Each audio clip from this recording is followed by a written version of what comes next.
Premiere प्रथम वचन दुई प्रेमी परस्पर हाथ केबे भी छाड़िबेनी। प्रेमर द्वितीय वचन जेबे प्रेमी हजिଯିब तेबे निज प्रेम को पुनः पाइबा पाई समस्त संसार खोजिबा को पड़ु खोज।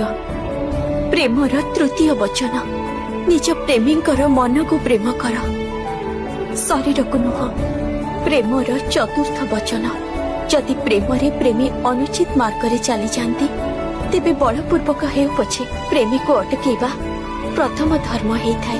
प्रेमर पंचम वचन दुई प्रेमी को सर्वदा परस्पर वास्तविक स्वरूपर ज्ञान देवा आवश्यक। आ प्रेमर षष्ठ वचन जदि दुई प्रेमी कौनसी कारणवशत परस्पर ठारू दूरेई जाती तेबे तांको प्रेम रे किंचित मात्र भी ऊणा हेबा उचित नुह। प्रेमर सप्तम वचन समय आसिले प्रेमी को निज प्रेम निमंते